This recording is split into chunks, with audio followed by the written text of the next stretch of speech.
Welcome back. I uploaded the last video yesterday, so all the stats are not fully in yet, but for those of you that have pressed the like button and put comments in, thank you. This is getting a little bit on the brain taxing side now. So where we left off was we left these resting up with a head scratching moment of how the hell are we going to be mounting these on without the rest of the kit. So the simple answer is I'm not. I've got to go down to the engineering shop, so I'll try and do that tomorrow, and I'll try and measure up all the bits and bobs that he's got plus what he's got to make, which will give me some kind of indication of how long this is going to be. But it's a gamble because I get those measurements too big, then the frame I'm about to make won't fit and I'll have to start all over again. Well, that is where I would like the wheel. And further thing, everyone's saying to me, well, not everybody, a couple have suggested over the time as well, then putting a belt tensioner on the belt instead of building those slip plates. Now that is a fair comment. I'm not going to deny it. I haven't got this record yet. I'm not going to deny it. And my response has been quite simply, a ball bearing running on this belt, please take note of the ripples, is going to make a lot of noise. So you're doing 60-70 mile an hour.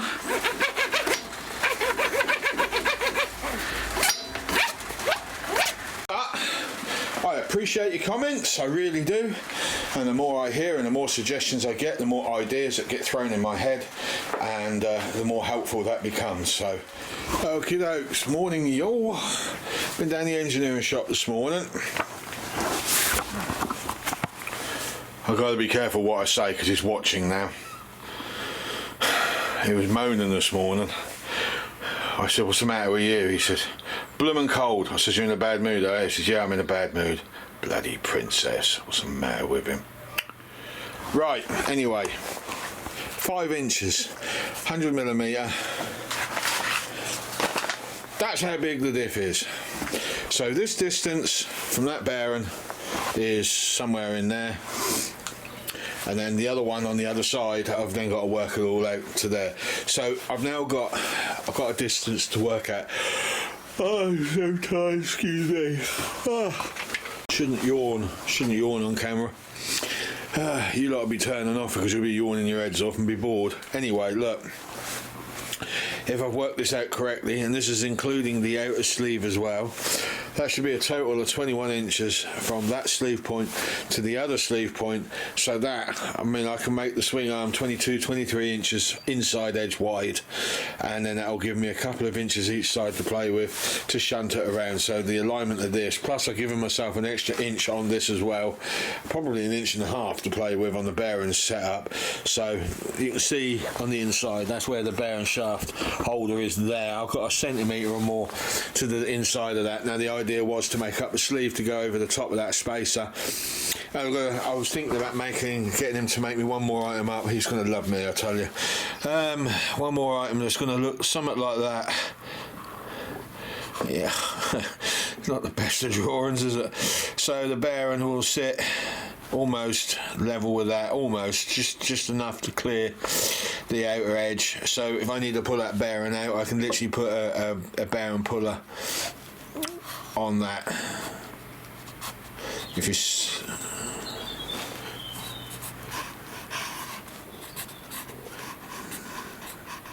yeah, and then I can pull that off at random and the sleeve will come off with it.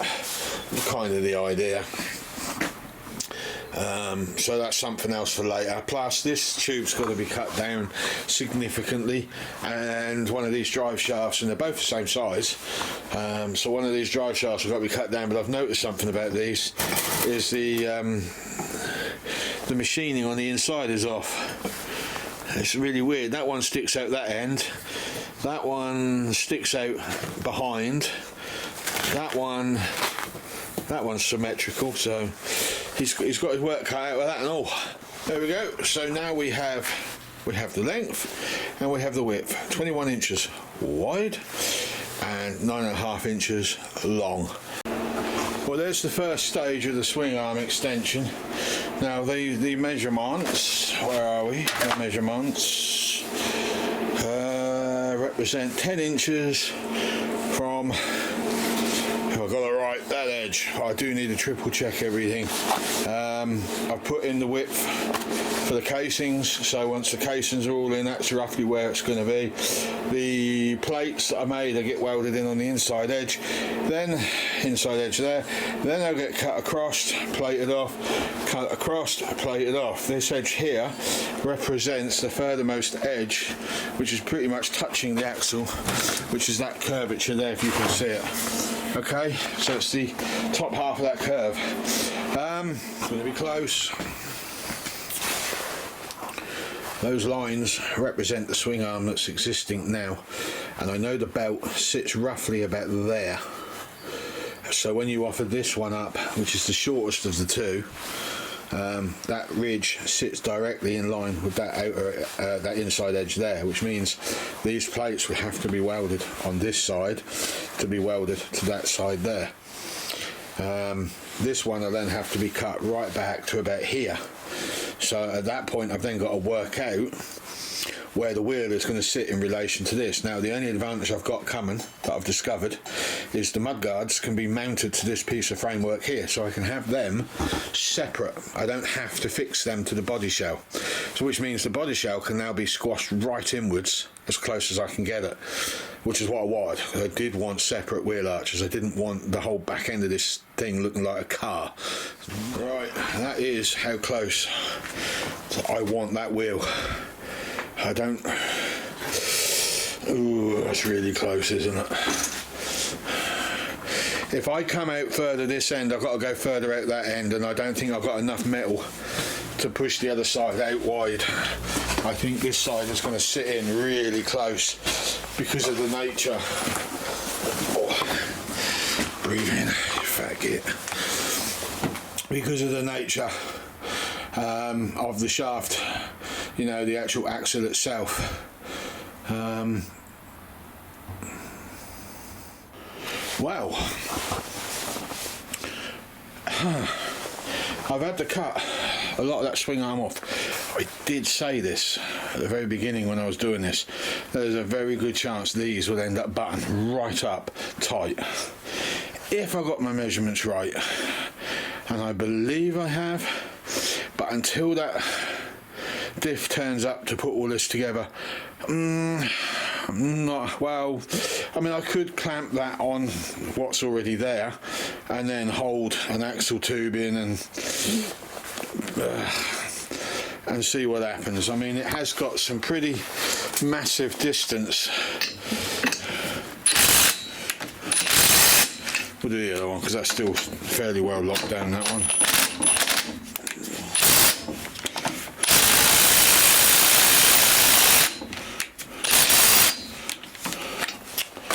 God's sake, whether these are a good idea I don't bloody know.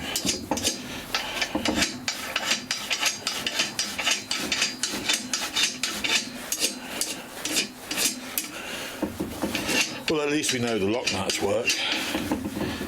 Right. That's how much more the wheel will travel outward. And that's quite a lot. That is quite a lot. But it's necessary.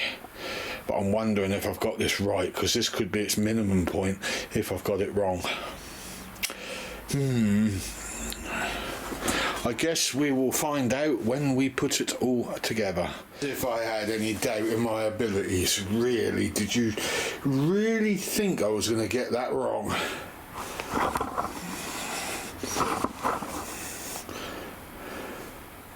Well, there you go. Everything's square. I know that. So what I'm going to do over here, I'm going to weld a plate over this so as I can rest that on. But I know when I pull that right in, there is a very, very high chance that pulley is going to hit that frame. Right, I just went in and had my tea and come back out. I'm going to have to recheck that one. I'm not 100% sure it's gone correct. I mean, all the lines line up the way they're meant to, and the clamping unit I used to weld these on with was spot on, but it's just something. It could be because the bike's leaning over.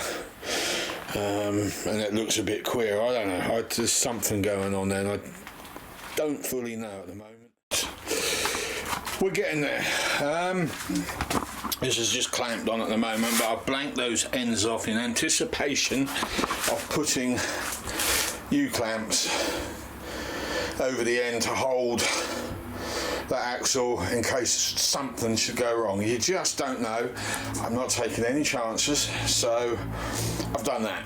The next thing I've got to do is I miscalculated. Ouch, I just cracked my elbow. I miscalculated how long this was supposed to be. It should have been shorter. Had it been shorter, this could have gone further in, and then these could have been further out, and I'd have had more room for that arch. As you can see, at the moment, it is at the halfway worn area of the back wheel when it was in, but you can see the distance. Now, I don't really know if that's got to go all the way back to with a new belt, but look, the situation is quite simple. It ain't going to happen if it does. So now I've got no choice, but I've got to cut into this, but the question is how far down. I'm concerned because the moment I start taking all this wall out will be the moment I start losing my angles, and then it won't be bloody level, and that's kind of bothering me a little bit, if I'm honest. Right, I've done all I can do this week. I do now literally need the rest of my diff back. I also need some new D-clamps, a decent spirit level, possibly some gas because that's getting close to running out, and I need the bearings. And then I'm ready to go to the final phase, I hope. Right, so we've done our cutout. We've welded 2 plates in, but we haven't welded them to the back deliberately. I was hoping to avoid the metal pulling. I've put a ruler across that just to see if it's straight, and it is. So yeah, so there ain't nothing else I can do. That sits in there, and once I get the belt lined up, I'll be able to move everything around until I've got it. Oh, this bloody thing. There we go. I'll be able to move everything around until I get it lined up. So I'm going to start this side, I'm going to put that all in, put the bearing on, work out where the bearing's going to sit, and then I've got to get a spacer made up to go in there to stop the bearing from pushing further in. So that's kind of where we're heading with it.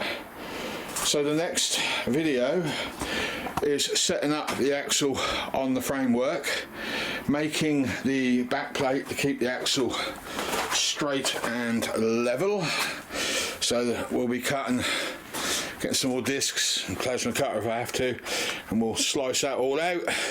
We'll also take that one out over there because I've got 2 perfectly straight edges. We might as well take advantage of those. Then we'll cut some other metal and we'll weld them in on the back, and we need one, possibly one for the top as well. I'm not really sure at the moment. There's a lot of talking in this, so I'm going to try, if I have succeeded, to cut this down to about 10 minutes, 15 minutes, and hopefully it will make a reasonably decent video, I hope. But I can't guarantee it. Anyway, I'll see you on the next video. You have a flipping brilliant weekend, and thank you for all the likes and the comments from last week. And honestly, I don't care, put a comment up, even if it's negative to me, put it up anyway, because I need them. I need them all. And if you think I'm doing it wrong, comment.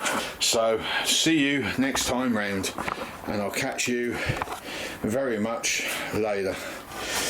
There you go. Gives you a rough idea, doesn't it?